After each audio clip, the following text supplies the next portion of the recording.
L'édito de Djemeldine Benchenouf. Salam alaikum, Azul Filaoun, bonsoir. Est-ce que vous vous êtes déjà demandé pourquoi les peuples opprimés, ceux-là qui geignent sous la férule du despote, ne réagissent-ils pas de façon appropriée, tout simplement en chassant l'oppresseur de leur vie? Pourquoi? Cela paraît tellement évident, oui. Comment quelques généraux parviennent-ils à se rendre maîtres de tout un pays, à réduire tous ses habitants à la servitude, à piller le pays, à le dévaster, à réduire un grand nombre de ses habitants à la misère, à utiliser les propres enfants de ce même peuple contre leurs frères pour les réprimer, les incarcérer, les torturer, voire même les tuer? Pourquoi? Comment cela est-il possible? Et c'est là, en effet, tout le secret de ce genre de système. Seuls ces généraux ne pourraient pas réussir un tel prodige, j'allais dire. Ils doivent donc utiliser les uns contre les autres, mais en leur donnant bonne conscience, en leur faisant croire qu'ils n'agissent pas pour servir leur maître, ni pour se servir eux-mêmes, mais pour servir la nation. Il faut les pétrir dans le nationalisme chauvin, la profession de foi patriotarde. Sinon, cela ne pourrait pas être possible. Quelques généraux vieillissants et ventripotents, aussi forts et intelligents puissent-ils être, ne peuvent pas mettre tout un pays à leurs bottes. Ce n'est pas possible. Ils ont donc besoin de gens qui soient à leur côté et sous leurs ordres contre leurs propres frères, leurs propres compatriotes. Comment faire alors pour les convaincre de jouer un rôle aussi glauque? D'abord, pouvoir financer de ressources naturelles de préférence, parce que dans un pays où existe une dynamique économique de création de richesses, la société échappe à ce genre de domination. Une domination aussi primaire.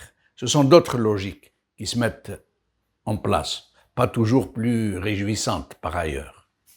Mais le fait est là, pour le genre de système dont nous parlons aujourd'hui. Et curieusement, sans argent, il n'y aurait plus de despotes, du moins pas dans la forme que nous le reconnaissons aujourd'hui, dans notre pays, du moins. Ensuite, et c'est là le fondement principal du système despotique, c'est de constituer une force armée et surtout prendre son commandement directement. C'est pour cela que tous les systèmes autoritaires reposent sur une logique de junte. Une fois l'armée constituée, inculquer au sein de la troupe un esprit d'obéissance aveugle, inconditionnelle, y compris lorsqu'elle reçoit l'ordre de tirer sur ses propres compatriotes. La conditionner de façon à ce qu'elle soit imprégnée de l'idée supérieure qu'elle sert la nation, qu'elle la protège de ses ennemis, qu'elle est son fer de lance. On ne va pas leur dire vous tirez sur vos frères pour défendre les généraux. Ça ne marchera pas. C'est pour ça que les armées paradent, que les soldats font un tas de simagrées, qu'ils se mettent au garde à vous, qu'ils marchent au pas, que chacun doit entrer dans un élan global, marcher comme un seul homme, en un seul rythme, chanter ensemble, crier des choses ensemble, comme le font les commandos, le genre, porter le même uniforme, ne pas bouger une oreille tant qu'on n'en a pas reçu l'ordre, toujours répondre « à vos ordres, mon lieutenant, mon capitaine, mon commandant », etc. Et le pire est que cette méthode rend le soldat fier d'avoir été réduit à cet état d'obéissance. curieux. Lorsque l'armée est définitivement domestiquée, s'assurer alors, par tous les moyens du flicage, qu'aucune velléité d'insubordination n'est présente parmi les robots qui la constituent.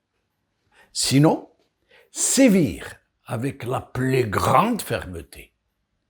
Mais pour que cette armée, le principal moyen de la junte pour s'assurer le contrôle du pays, puisse toujours rester docile, la doter, bien sûr, de sous-officiers qui sont directement à la tête et en contact avec la troupe, puis d'officiers subalternes qui veillent au grain de la discipline, puis au-dessus de ces derniers, des officiers supérieurs et tout en haut des officiers généraux. Distingués les uns sur les autres par l'uniforme, par les galons, par les dorures des grades, et tous ces boutons dorés, etc., des casquettes, et surtout, par les privilèges, les salaires mirobolants et le luxe inouï. Plus on monte en grade et plus on est choyé. Ce sont là les conditions minimales pour la junte de s'assurer, de la pleine fidélité et disponibilité de l'armée à leur service, pour qu'elle puisse garder le pouvoir. Mais cela ne suffit pas. Il faut à la junte d'autres relais au sein même de la population, des alliés naturels, des gens qui sont tellement gavés qu'ils considéreraient tout mouvement contre la junte comme une menace contre leurs propres intérêts. C'est pour ça qu'ils sont autant gavés. Des gens choisis avec soin parmi les plus vils, à travers une grille de sélection sociétale qui ne laisse passer que ceux qui conviennent à la tâche, qui n'ont aucun scrupule à servir contre leur propre pays, contre leurs propres compatriotes, voire même contre l'avenir de leurs propres enfants, tant qu'ils ont accès à la mangeoire. Parmi ceux-ci, d'abord les corps constitués, comme la police, la gendarmerie, absolument nécessaires à la sécurité publique, à l'ordre, au respect de la loi, mais que le système utilise pour sa propre survie, parce qu'il les a détournés de leur véritable vocation. Ensuite viennent d'autres relais, issus de tous les pouvoirs, les parlementaires, les magistrats, les grands serviteurs de l'État, la presse, les partis politiques, les syndicats, les rouages économiques, les diplomates, les potentats locaux, les zaouïas, les imams, etc. Et tous les relais susceptibles de mener à bien le flicage national des populations. Ah, j'oubliais le plus important. Mettre le grappin sur la mémoire collective pour devenir aux yeux de tous le digne héritier de la révolution matricielle.